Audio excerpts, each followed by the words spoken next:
Hello everyone, this is MD and you are watching MD master class. আজকের topic ফিজিক্সের gravitation. তো gravitation কাকে বলে?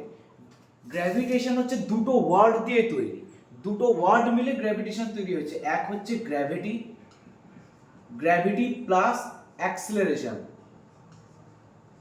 অ্যাক্সেলারেশন, এই দুটো ওয়ার্ড মিলে তৈরি হয়েছে গ্র্যাভিটেশন। এই গ্র্যাভিটেশন এইটা সবার প্রথম কে এই ওয়ার্ডটা দিয়েছিল? এই সবার প্রথম এই ওয়ার্ডটা দিয়েছিলেন sir Isaac Newton. Sir Isaac Newton সর্বপ্রথম এই ওয়ার্ডটা ইউজ করেছিলেন গ্র্যাভিটেশন। এবার এই ওয়ার্ডটা কোথায় ইউজ করেছিলেন গ্র্যাভিটেশন? ওনার বুক প্রিন্সিপিয়া নামক একটা বুক লিখেছিলেন। সেই বুকের মধ্যে প্রিন্সিপিয়া, প্রিন্সিপিয়া কখন লিখেছিলেন উনি? 1665। ওনার বুক, নিউটন স্যারের বুক প্রিন্সিপিয়া, যেটা 1665 খ্রিস্টাব্দে লেখা হয়েছিল, সেই বইয়ের মধ্যে এই গ্র্যাভিটেশন সম্বন্ধে বলা হয়েছে। সেই বুকের মধ্যে আরেকটি সম্বন্ধে বলা হয়েছে, সেটা হচ্ছে ফোর্স। সুতরাং মাথায় থাকবে যে এই প্রিন্সিপিয়া, এই বুকের মধ্যে ফোর্স এবং গ্র্যাভিটেশন এই দুটো চ্যাপ্টারের কথাই বলা হয়েছে। তো আজকে আমরা এই গ্র্যাভিটেশনটা পড়ব, যে গ্র্যাভিটেশনটা হচ্ছে দুটো ওয়ার্ড দিয়ে তৈরি, যেটা হচ্ছে গ্র্যাভিটি এবং অ্যাক্সেলারেশন। ওকে, তো এই গ্র্যাভিটেশন উনি কখন আবিষ্কার করেছিলেন? ওই সেই মাথার মধ্যে আপেল পড়ার গল্পটা সবারই আশা করে মনে আছে। সেই মাথার মধ্যে যখন সেই আপেল পড়েছিল, সেইখান থেকে ওই গ্র্যাভিটি আবিষ্কার করেছিল। এই এরকম করে মাথার উপর পড়ে গেল, এই জাস্ট আমি বলটা দেখাচ্ছি এখানটায়, এইভাবে পড়লো, ঠিক আছে? ওই মাথার উপর এইভাবে পড়লো, মাথার উপর পড়লো, আর মাথার মধ্যে থেকে গ্র্যাভিটেশন বেরিয়ে গেল। যাই হোক, আচ্ছা, তো এবার এর প্রপার্টিজ গুলো আমরা দেখব। Properties of gravitational force, gravitational ফোর্সের properties, properties of gravitational force. Okay, আচ্ছা, এই গ্র্যাভিটেশনাল ফোর্সটা পৃথিবী বা পৃথিবীর বাইরে যে কোনো জায়গা থেকে সব থেকে উইক ফোর্স। ঠিক আছে, আমরা এতক্ষণ বা এর আগে বা এর পরে যত ধরনের ফোর্সের কথা আমরা পড়বো, সেটা ম্যাগনেটিক ফোর্স হোক কিংবা ইলেকট্রোস্ট্যাটিক ফোর্স হোক কি নর্মাল ফোর্স হোক, ঠিক আছে, সব থেকে উইকেস্ট ফোর্স হচ্ছে এই গ্র্যাভিটেশনাল ফোর্স। ঠিক আছে, তো সবার প্রথম পয়েন্ট কি? Weakest force, weakest force, weakest force of nature. এই ফোর্সটা শুধুমাত্র কোথায় দেখা যায় বলতো? এই ফোর্সটা শুধুমাত্র আমরা দেখতে পাই আর্থের ক্ষেত্রে, অনলি আর্থের ক্ষেত্রে, অনলি আর্থের ক্ষেত্রেই আমরা দেখতে পাই বা অনুভব করতে পারি। কেন? কারণ এটির মাস হচ্ছে অনেক বেশি। এই আর্থের মাসটা অনেক বেশি, সেই জন্যই একমাত্র আমরা এই ফোর্সটাকে অনুভব করতে পারি। নতুবা প্রত্যেকটা জিনিসের মধ্যে গ্র্যাভিটেশন আছে। এই যে দুখানা পেন, এই দুখানা পেনের মধ্যেও কিন্তু একটা নিজেদের মধ্যে আকর্ষণ বল আছে, গ্র্যাভিটেশন আছে। আমার সাথে এই বোর্ড, আমি আর এই বোর্ড, এই দুটোর মধ্যেও কিন্তু আকর্ষণ বল আছে। আমি আর এই মোবাইলের ক্যামেরা, এর মধ্যেও কিন্তু আকর্ষণ বল আছে। কিন্তু এগুলো কি একসাথে ঠেকে যাচ্ছে, কাছে চলে আসছে? দূরে এখানে যদি আমি রেখে দিই, এই যদি পাশাপাশি ধরো আমরা এটাকে রেখে দিলাম, তাহলে কি এটা সেটে চলে আসবে? সেটে কখনোই আসবে না। বা এটার সাথে যদি আমি এখানটায় রেখে দিই, এটা কি একসাথে চলে আসবে? বা আমি কি মোবাইলের কাছে চলে যাচ্ছি কিংবা আমি বোর্ডের কাছে চলে যাচ্ছি না। কারণ এটা এতটাই উইক যেটা অনুভবই করা যায় না। শুধুমাত্র কোথায় অনুভব করা যায়? শুধুমাত্র আর্থের অনুভব করা যায়। এই যে ওপর থেকে কোনো কিছু ছেড়ে দিলে দেখো নিচে চলে আসছে, তো এই যে ওপর থেকে ছেড়ে দিচ্ছি নিচে চলে আসছে, পৃথিবী এটাকে নিজের শক্তি দিয়ে নিজের দিকে টানছে। কিন্তু উইকেস্ট ফোর্স কিন্তু এগুলোকে কিভাবে টানছে? এটাকে ঠিক এই জন্যই টানছে, বিকজ এই আর্থের মাস হচ্ছে অনেক বেশি। ঠিক আছে, because its mass is too much. ওকে, যেহেতু আর্থের মাস অনেক বেশি, পৃথিবীর মাস অনেক বেশি, সেই জন্য এই উইকেস্ট ফোর্সটা আমরা অনুভব করতে পারি। বুঝা গেল? আচ্ছা, নেক্সট প্রপার্টিজ এর দিকে আমরা যাই। এটা হচ্ছে খুব লং রেঞ্জ ফোর্স, অনেক দূর থেকে এটা কাজ করে। It is a long range, long range force. আচ্ছা, আরেকটা এর প্রপার্টিজ হচ্ছে এটা অলওয়েজ অ্যাট্রাকটিভ, অলওয়েজ অ্যাট্রাকটিভ।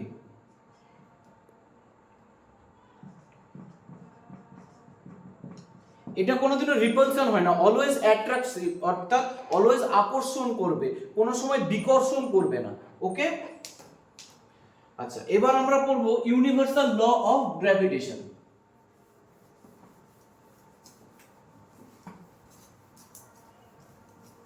এবার আমরা যেটা পড়ব সেটা হচ্ছে ইউনিভার্সাল ল অফ গ্র্যাভিটেশন। এখানে আমরা সেইগুলোই টপিক শুধু কভার করব যেগুলো এসএসসি কিংবা রেলওয়ে এক্সামের পয়েন্ট অফ ভিউ থেকে ইম্পর্টেন্ট, ঠিক আছে? যেটুকু আমি বলবো সেইটুকু পড়লে এনাফ এই চ্যাপ্টার থেকে। আচ্ছা, ইউনিভার্সাল ল অফ গ্র্যাভিটেশন। ধরো দুটো মাস আছে, এইখানে একটা মাস আছে m1, এইখানে একটা মাস আছে m2, ঠিক আছে? দুটো একটা দূরত্বে আছে যার ডিস্টেন্স, এই ডিস্টেন্সটা হচ্ছে আমি r ধরে নিলাম, ঠিক আছে? দুটো মাস আছে, মাস হচ্ছে m1 এন্ড মাস হচ্ছে m2, দুটো মাস আছে, দুটো বস্তু আছে, ধরো দুটো আলাদা আলাদা বস্তু আছে, এই ধরো দুটো বস্তু, এই ধরো দুটো মার্কার, ঠিক আছে? এদের দুজনের মধ্যে ডিস্টেন্স যেটা, ডিস্টেন্সটা হচ্ছে এই r, ঠিক আছে? তাহলে ডিস্টেন্স, এটা আমি লিখে দিই ডিস্টেন্স r। তাহলে কি হবে প্রথম নোট করো, ফোর্স ইজ ডাইরেক্টলি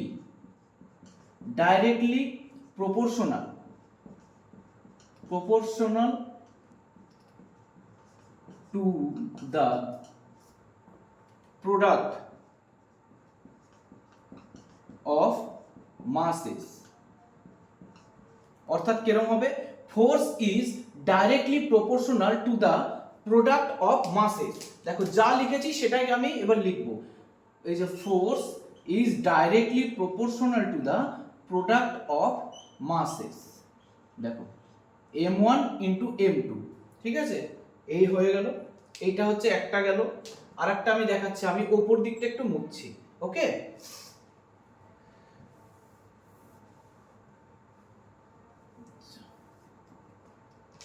দুই নম্বর হচ্ছে force is inversely proportional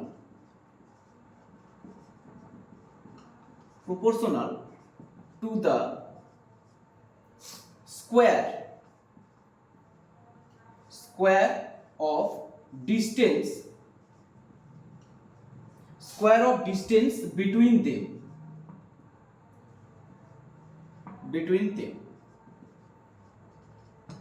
এটা এবার করি, আমি লিখি দেখি। এই দেখো ফোর্স ইজ ইনভার্সলি প্রপোর্শনাল মানে কি, এই রকম উপরে আগে এক হয়ে যাবে, এবার নিচে বসবে, কি বলবে, to the square of distance. এই যে ডিস্টেন্সটা কত আছে, এখানে r আছে, দেখো ভালো করে r আছে, তো এর স্কোয়ার, বোঝা গেল? Force is inversely proportional to the square of distance between them.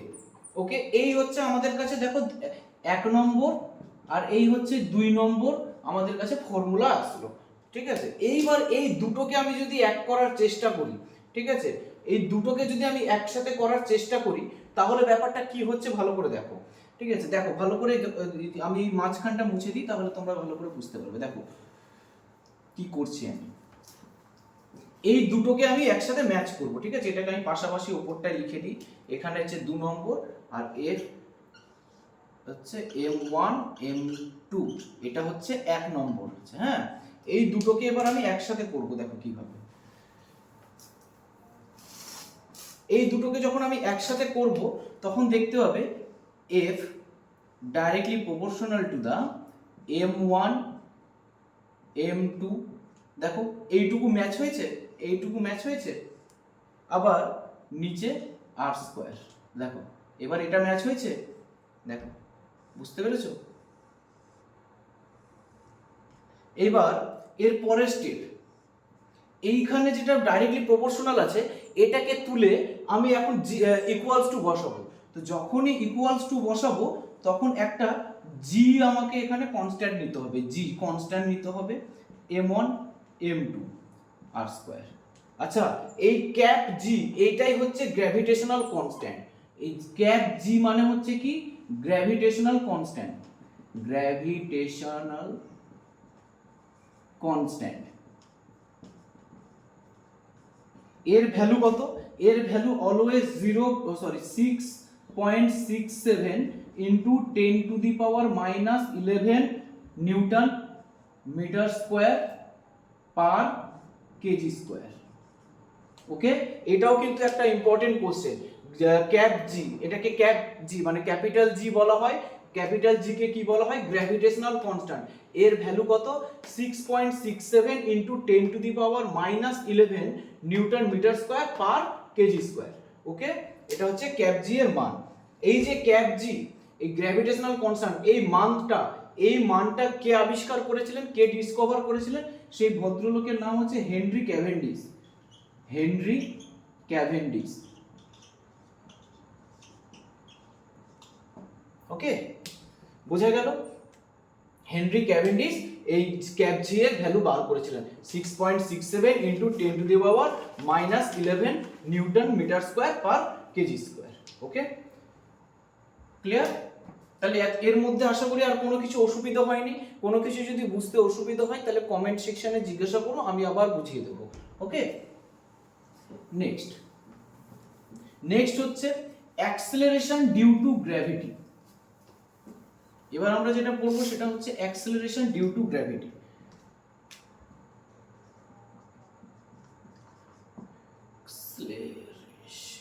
Acceleration due to gravity.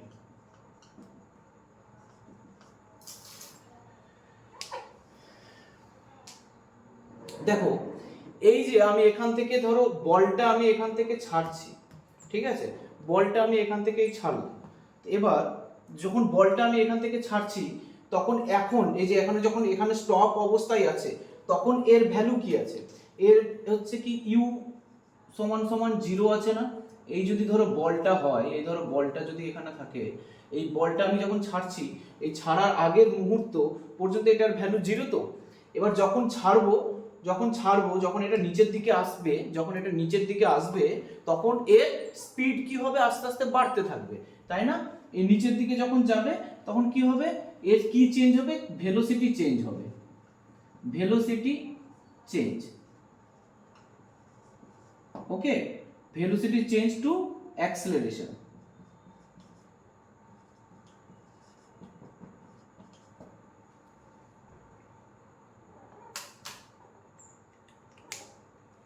তো তাহলে অ্যাক্সেলারেশন ডিউ টু গ্র্যাভিটি এটা কখন হয়? The acceleration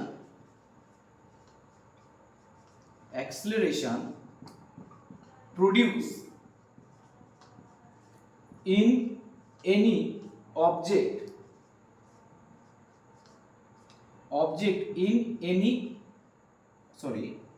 in any object due to earth gravitation force। ওকে, তো এইটাকে আমরা বলবো স্মল জি, ঠিক আছে? এটাকে আমরা কি দিয়ে ডিনোট করব? স্মল জি। ক্যাপ জি মানে হচ্ছে গ্র্যাভিটেশনাল কনস্ট্যান্ট, আর স্মল জি মানে হচ্ছে এই তোমার আর্থের গ্র্যাভিটেশনাল ফোর্স। ওকে, এইটাকে এবার কিভাবে মেজার করব? এটাকে মেজার করব আমরা এই ক্যাপ জি, এই স্মল জি কে মেজার করব আমরা ক্যাপ জির সাথে কি গুণ করব? মাস অফ আর্থ। ওকে, বাই কি করব? রেডিয়াস অফ আর্থ, এই রেডিয়াস স্কয়ার অফ আর্থ। এইটা বের করলেই আমাদের সেই স্মল জি এর ভ্যালু পেয়ে যাব। তো এবার এইটা কি আছে?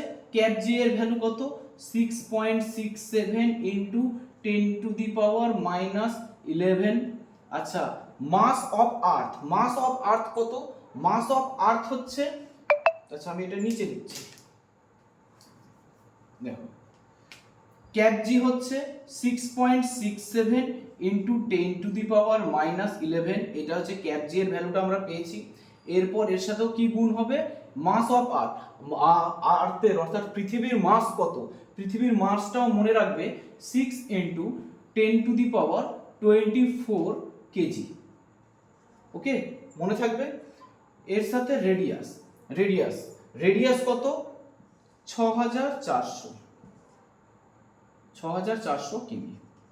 এটা যখন আমরা ক্যালকুলেশন করে কি বেরিয়ে আসবে, ক্যালকুলেশন করে আমাদের এই স্মল জি এর ভ্যালুটা বেরিয়ে আসবে। স্মল জি এর ভ্যালুটা কত, স্মল জি এর ভ্যালু হচ্ছে 9.8 মিটার পার সেকেন্ড স্কয়ার। ওকে অ্যাক্সেলারেশনের ইউনিট কি, মিটার পার সেকেন্ড স্কয়ার, তো 9.8 মিটার পার সেকেন্ড স্কয়ার, এটা আমাদের স্মল জি এর ভ্যালু বেরিয়ে আসবে। ঠিক আছে, এইটা অলওয়েজ মুখস্থ রাখতে হবে যে আমাদের ক্যাপ জি এর মান কত এবং স্মল জি এর মান কত। ওকে ক্যাপ জি এর মান হচ্ছে 6.67 ইন্টু 10⁻⁻11 এবং স্মল জি এর মান হচ্ছে 9.8 মিটার পার সেকেন্ড স্কয়ার। ঠিক আছে, এবার এই যে এইটা হচ্ছে মানে এই যে তোমাকে স্মল জি বললাম, এই স্মল জিটা হচ্ছে বিভিন্ন প্ল্যানেটে বিভিন্ন আলাদা আলাদা আছে। ঠিক আছে, যেমন এটা তো জিই অর্থাৎ স্মল জি অফ আর্থ। এবার যদি বলা হয় স্মল জি অফ মুন, বলা হয় তাহলে কি হবে, ভ্যালুটা হবে ঠিক GE/6, অর্থাৎ জিই কত আমাদের 9.8/6 হয়ে যাবে। এটাই যদি আবার জি অফ মার্স বলা হয়, তাহলে GE/10 হয়ে যাবে। ওকে আচ্ছা এইটা তো ভেরিয়েবল, অর্থাৎ স্মল জিটা বিভিন্ন প্ল্যানেটে বিভিন্ন, কিন্তু অলওয়েজ মাথায় রাখবে ক্যাপ জি ইজ কনস্ট্যান্ট, অর্থাৎ এটা সমস্ত জায়গায় সেম হবে 6.67 ইন্টু 10⁻⁻11, এটা সমস্ত জায়গায় একই থাকবে ব্যাস। আচ্ছা ভ্যালু অফ জি ম্যাক্সিমাম কোথায়, value of G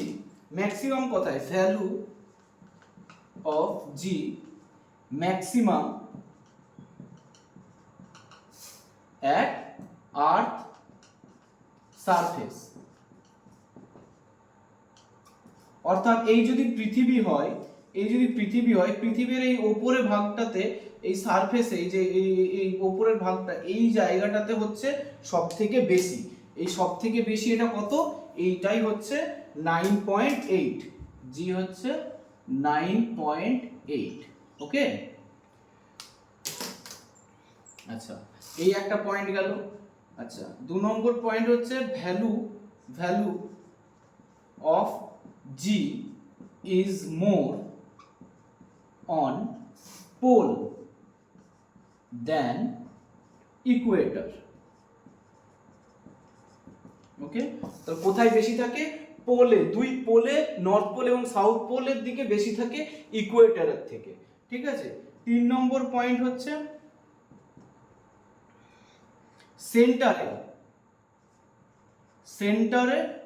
centre of earth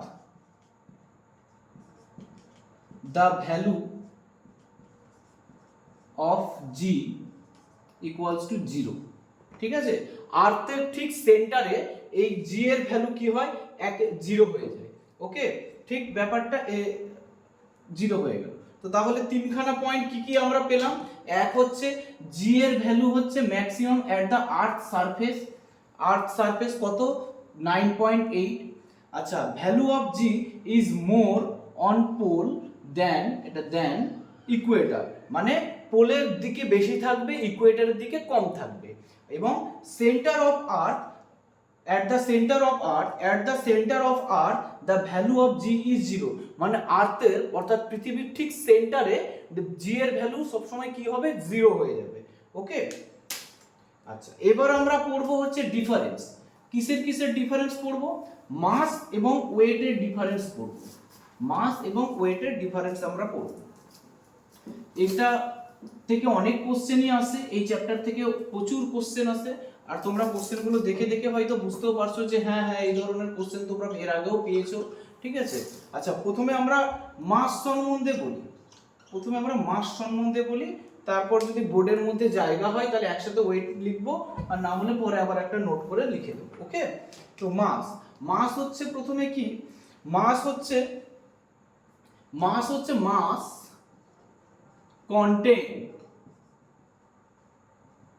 contain in the object. ওকে, ওর মধ্যে কতটা মাস আছে বা কতটা পদার্থ আছে, ম্যাটার আছে, সেটার উপরে ডিপেন্ড করে ওর মাস কত হবে, বোঝা গেছে। কিন্তু ওয়েট সেটা নয়। ওয়েটটা কি হয়, ওয়েটটাও আমি এখানে লেখার একটু চেষ্টা করি। ওয়েটটা কি হয়, ওয়েট হচ্ছে একটা ফোর্স, যেই ফোর্স দিয়ে মানে ওই অবজেক্টটাকে পৃথিবী নিজের দিকে আকর্ষণ করে। কিভাবে লিখবো? Weight is the force, weight is the force, weight is the force due to which any object is attract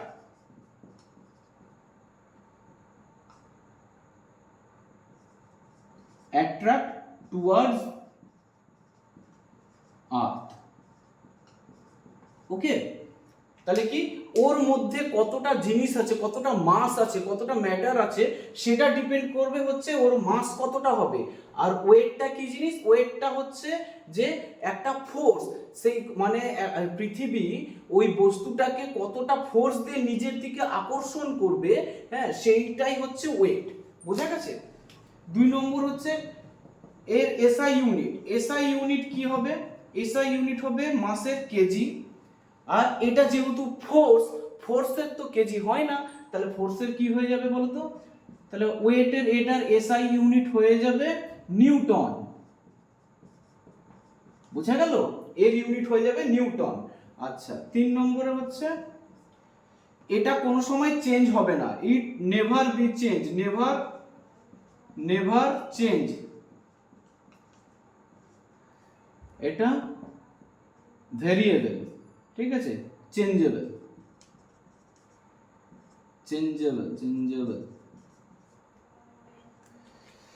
আচ্ছা, এটা হচ্ছে একটা স্কেলার কোয়ান্টিটি,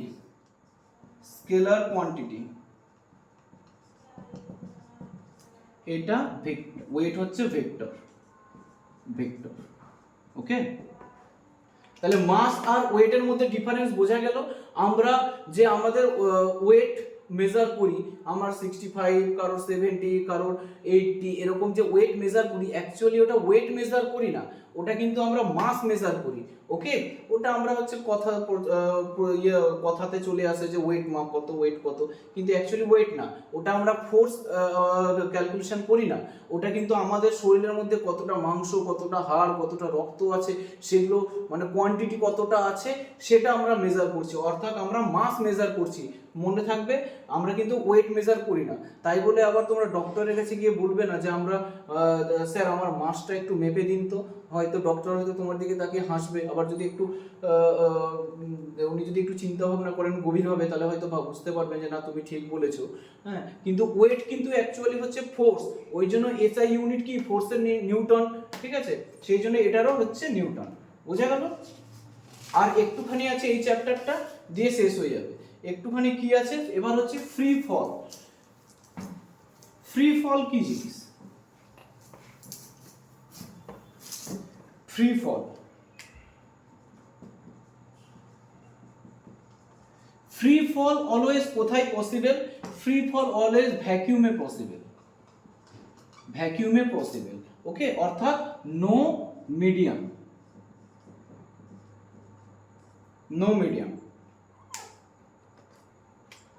ঠিক আছে। অর্থাৎ তুমি ধরো এই বলটায় যদি আমি এই বলটা আবার এই পেনটা এগুলো যদি আমি নিচের দিকে ফেলি, ঠিক আছে, নিচের দিকে ধরো একসাথে ফেলি, ঠিক আছে, একসাথে নিচের দিকে ফেলি, ঠিক আছে, তো এইটা কি হবে, ভ্যাকিউমে যখন ফেলা হবে, এখন তো এখানে এয়ার আছে, এখানে তো ভ্যাকিউম ক্রিয়েট করা পসিবল না, না আমি শেষ হয়ে যাবো নিজেই, তো এইটা কি হবে, হ্যাঁ, the falling of object under the influence of earth only is called free fall. অর্থাৎ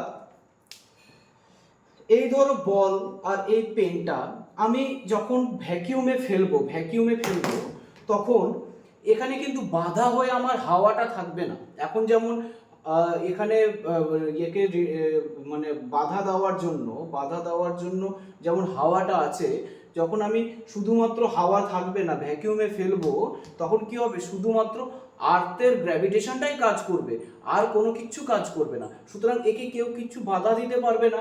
তো সেই সময় একটা যদি কটন ধরো 1 কেজি মাসের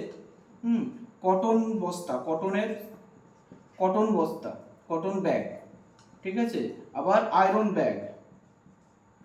ব্যাগ, ঠিক আছে, আবার ধরো এই আয়রন বল হলো, আবার পেন, ঠিক আছে, বল, যা কিছু একটা আমি যদি এখানে ফেলি, এটা 1 কেজি যাই হোক না কেন, এটা না হলেও চলবে 1 কেজি, কিন্তু আমি উপর থেকে যদি একসাথে ধরো ফেলি, ঠিক আছে, তোমরা হয়তো খেয়াল করবে, এই দেখো 3টে জিনিস আমি নিচের দিকে ফেলছি, এখানে তো এয়ার অতটা বেশি বাধা দিচ্ছে না, দেখো 3টে কিন্তু একসাথেই পড়লো, তাই না, 3টে একসাথেই পড়লো। এই ধরো এখানে আমার কাছে হাতে একটা আছে, চিরুনি আছে, এই ধরো একটা ক্লিপ আছে, এই ক্লিপ আছে, চিরুনি আছে, পেন আছে, হ্যাঁ, বল আছে, এই কটা সবকটা ধরো আমি নিচের দিকে একসাথে যদি ফেলি, নিচের দিকে একসাথে এসে পড়ছে, বোঝা গেছে?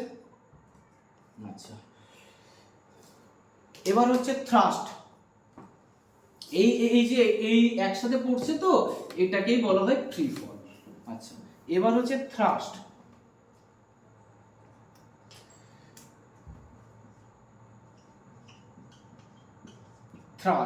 এই থ্রাস্টটা কি জিনিস?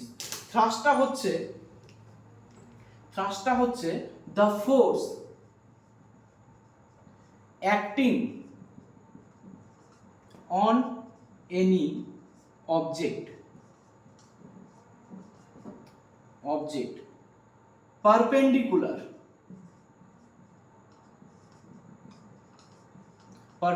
মানে 90 degree, perpendicular to the surface, ঠিক আছে, একেই থ্রাস্ট বলে। অর্থাৎ কোন সারফেসের ওপর যদি 90 ডিগ্রি অ্যাঙ্গেলে যদি ফোর্স কাজ করে, হ্যাঁ, কোন সারফেসের ওপর যদি কোনো ফোর্স 90 ডিগ্রি অ্যাঙ্গেলে আসে, 90 ডিগ্রি অ্যাঙ্গেলে পড়ে, তাহলে তাকে থ্রাস্ট বলবো, ঠিক আছে, বোঝা গেল? কোনো সারফেসের ওপর যদি 90 ডিগ্রি অ্যাঙ্গেলে যদি ফোর্স আসে, তাহলে তাকে আমরা থ্রাস্ট বলবো, ব্যাস। তাহলে এর এসআই ইউনিট কি হলো? এসআই ইউনিট হচ্ছে তাহলে কি, এটাও তো তাহলে ফোর্সটা জাস্ট 90 ডিগ্রি অ্যাঙ্গেল হচ্ছে, এইভাবে হলেও হবে না, এইভাবে হলেও হবে না, এইভাবে হলেও হবে না, একদম 90 ডিগ্রি হবে সারফেসের সাথে, তাহলে তাকে থ্রাস্ট বলবো। তো তাহলে ফোর্সই তো একবার মানে এর মানে তো ফোর্সের ইউনিট কি? নিউটন, তাহলে এটার ইউনিটও হয়ে যাবে নিউটন। ওকে, বোঝা গেল? এই হচ্ছে থ্রাস্ট আমাদের কমপ্লিট। এরপর হচ্ছে আমাদের প্রেসার।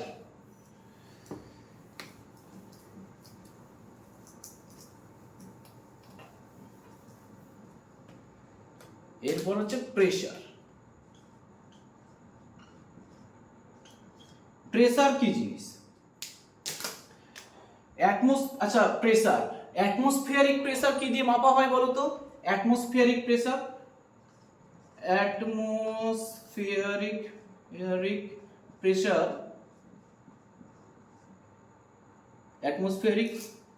SSURE প্রেসার কি দিয়ে মাপা হয় এটা বলবে, আমি প্রেসার কি জিনিস সেটা আগে বলে দিচ্ছি।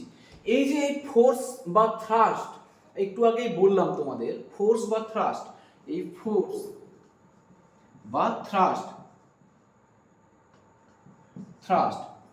Per unit area, per unit area is called pressure।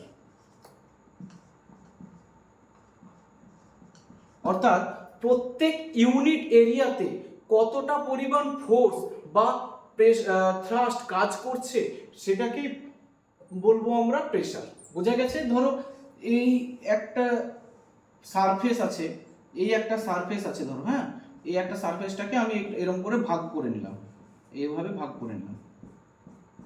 আচ্ছা, তো এর ওপর ধরো একটা ফোর্স আমি যদি দিই, এর ওপর একটা ফোর্স আমি এইভাবে দিলাম, তো এই প্রত্যেক কটা ইউনিট এরিয়াতে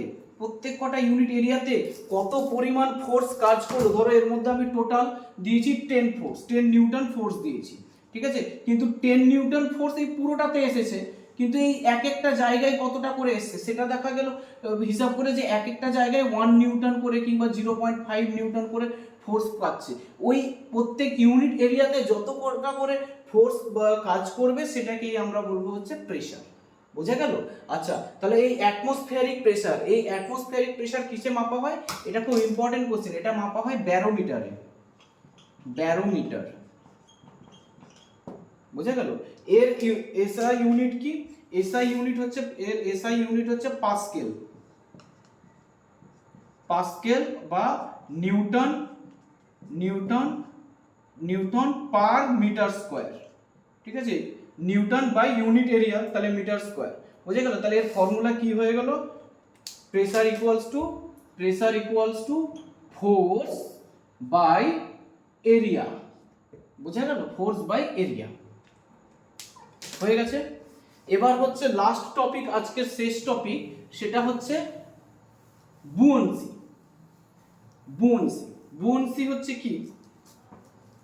বুয়ান্সি বলার আগে আমি এর সম্বন্ধে একটা ছোট্ট গল্প আমি বলছি, ঠিক আছে? আচ্ছা, বুয়ান্সি কোন জিনিস তোমাদের আগে একটু বলে দিই, না হলে তোমাদের হয়তো বুঝতে অসুবিধা হবে।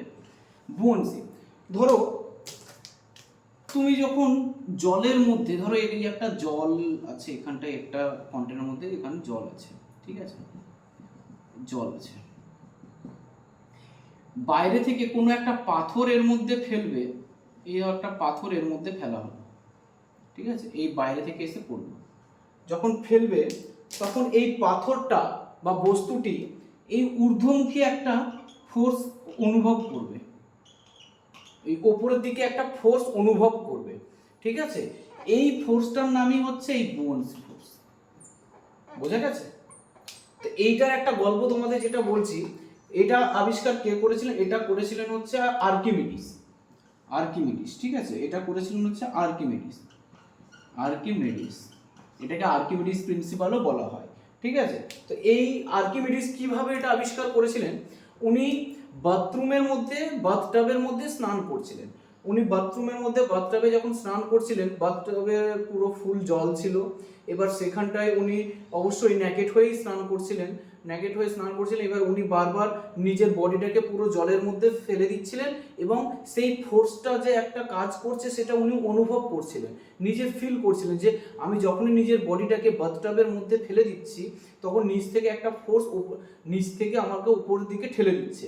হ্যাঁ, তখনই উনি ওই অবস্থায়, মানে ন্যাকেড অবস্থায় বাইরে বেরিয়ে গেছেন ইউরেকা বলতে।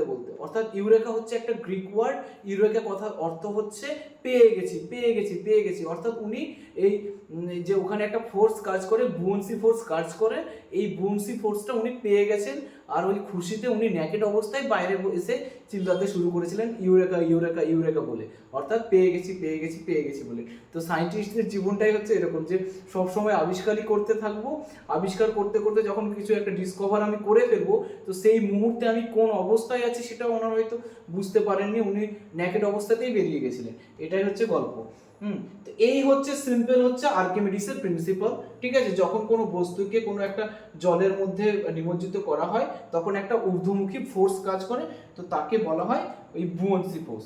তো এই গ্র্যাভিটেশন চ্যাপ্টারে মোটামুটি পুরোটাই আমি আজকে এখানটায় পুরোটাই টপিক যেগুলো হচ্ছে রেলওয়ে এবং এসএসসির জন্য ইম্পর্টেন্ট পুরোটাই টপিক কভার করেছি। এরপর আরও বিভিন্ন টপিক নিয়ে তোমাদের সাথে আলোচনা করব, সেটা math, reasoning, physics, chemistry, biology, এই সমস্ত যে কোনো বিষয়ের ওপর হতে পারে। তাছাড়াও অফলাইন ক্লাসে ক্র্যাশ কোর্স তো চলছেই আমাদের এখানে, সেখানে অ্যাডভান্স স্টাডি ম্যাটেরিয়ালস, তারপর আমার নিজস্ব হ্যান্ড রিটেন্স ম্যাটেরিয়ালস প্রোভাইড করাও হয়। ওকে, তোমরা যদি ইন্টারেস্টেড থাকো তাহলে এই যে এই বোর্ডে দেওয়া ফোন নম্বরে কন্ট্যাক্ট করতে পারো। ফোন নম্বর আমি ডিসক্রিপশানেও দিয়ে দেবো। আর যারা এখনও পর্যন্ত চ্যানেলটি সাবস্ক্রাইব করোনি তারা অবশ্যই চ্যানেলটি সাবস্ক্রাইব করে নাও। আর তার সাথে তোমাদের সাথে আবার কথা হবে, দেখা হবে নেক্সট ভিডিওতে। ততক্ষণের জন্য ভালো থেকো, টেক কেয়ার।